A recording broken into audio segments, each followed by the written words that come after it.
Grand Archive can be pretty expensive, but it doesn't have to be when you start out. Welcome back to my Adult Thoughts.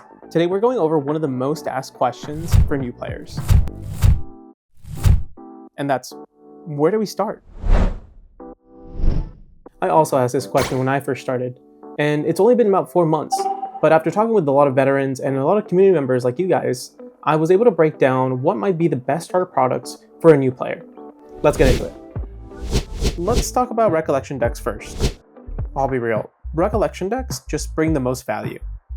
There's a few distinctions between a Recollection and a Recollection Lite, but let's go over what a Recollection deck typically includes.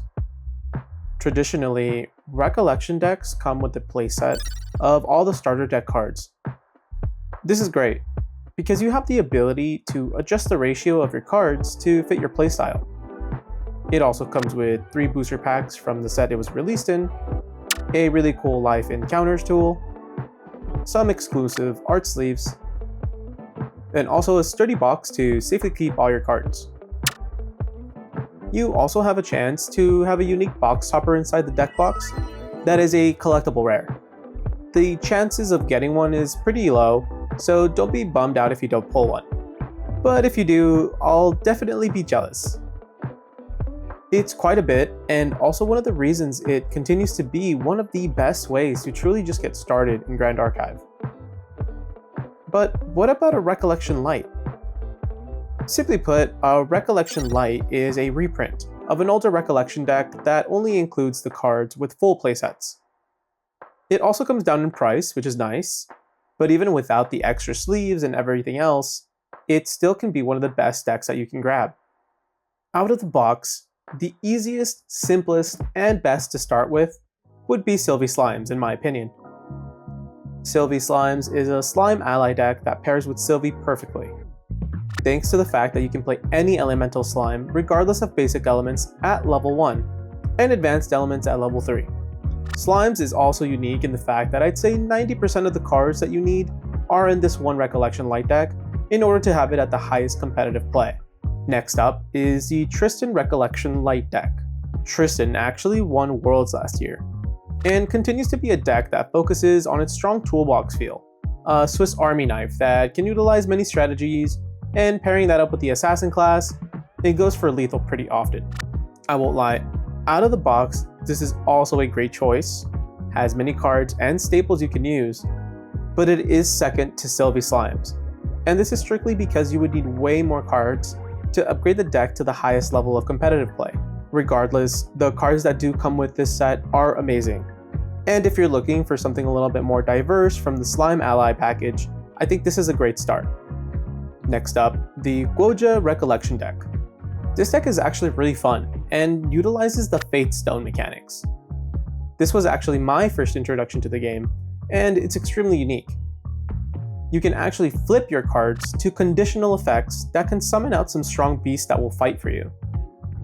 This deck also sees high level of competitive play with further upgrades, but ranks as number 3 on my list, at rank A. Finally, in the Recollection deck category, there's the Dao-Chan deck. You might be wondering why this deck is in C. Well, honestly, this deck might be the most unique deck of them all, utilizing and focusing on a mechanic called Wither counters. The reason it's in C tier is strictly because it's a mechanic that is hard to utilize, hard to follow through, and it gets outpaced extremely fast. With the right upgrades, you could see this deck topping events and even dominating last year's season before Worlds. That is, without the Wither counters mechanic at least. While it's fun and unique, and definitely still a viable route to try out Grand Archive, I wouldn't recommend this deck as the first deck to start out with. Overall, it's a deck that requires more game knowledge, understanding of deep game mechanics, all while juggling a mechanic that is not necessarily bad, just hard to win with. I also want to mention before we move on to the next section, that there is a Merlin's Recollection deck coming out soon in December.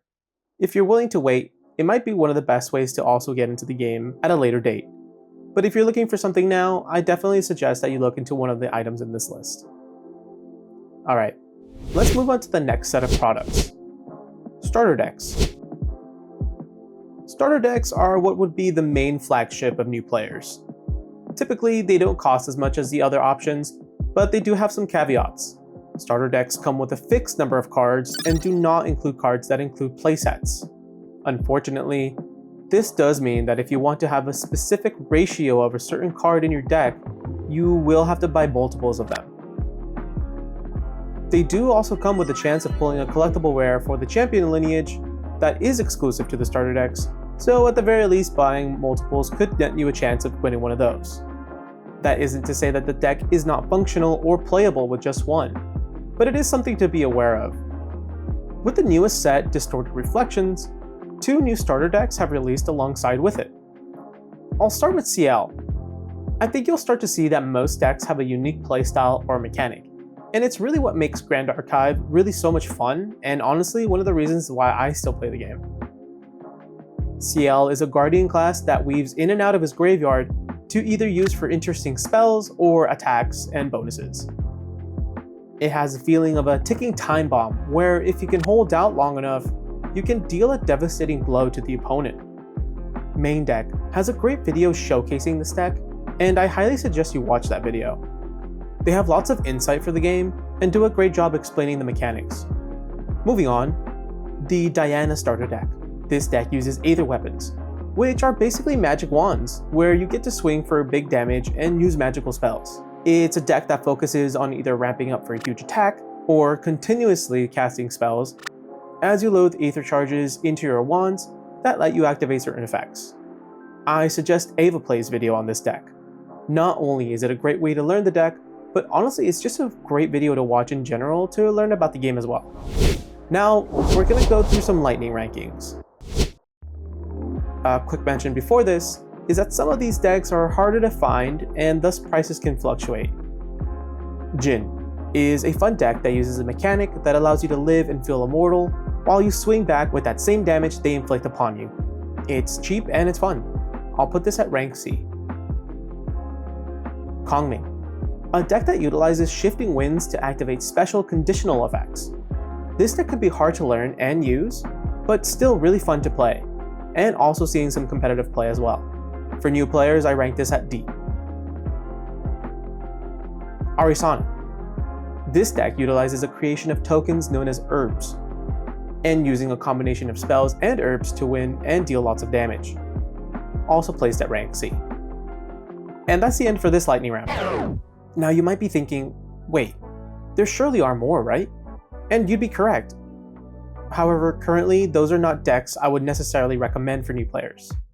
This is either because they're extremely hard to find, or they just simply are outdated. We do still see decks that utilize Rai and Umbra Diana, for example, even placing in competitive formats. But these decks require more investments, and will likely be outpaced or outclassed out of the box compared to the other decks. Again, that isn't to say that you shouldn't pick them up if you see them. Heck, I'm even on a mission to collect one of each. But I can confidently say that as a new player, or someone just trying to start, you would have an easier and more engaging time with the list here. Alright, with that out of the way, let's finish this up. So the next time you have a friend or see those Reddit questions in the community, send them here. I'm always open to feedback, so if you think this list should be updated, definitely let me know in the comments. Overall, if this is your first time looking into anything Grand Archive related, then welcome. This game has some really fun mechanics and overall a great community. I feel like I would be remiss to not mention that ultimately, even if you would be able to find or order the decks or cards, it doesn't mean much if there isn't a community to play with. I would contact your local card shop and maybe even gauge or start something with your friends to see if it's something that you guys can organize. If you feel like that's something out of reach for you, there's also webcam events that you can play that happen every week in the Yeti Discord as an example. Discord remains the best way to connect with other players, so I would also search to see if there's any in your local area or city. Lastly, let's say you absolutely can't find anything. Well, you do have Tabletop Simulator. You can actually download a mod called Fracturized that will allow you to copy and paste a deck from a deck building website such as shoutoutyourdecks.com. You can play online without even buying anything. Overall, I hope this video helped. Like I said, I was once the person asking, where do I start? I'm lucky enough that there was a scene and a local game store that had product, but in any case, again, I hope this helped. Thanks for joining me today in my adult thoughts. This was definitely one that was in my head for a while. See you in the next round, and check out my other videos for more Grand Archive content. How did you start playing Grand Archive?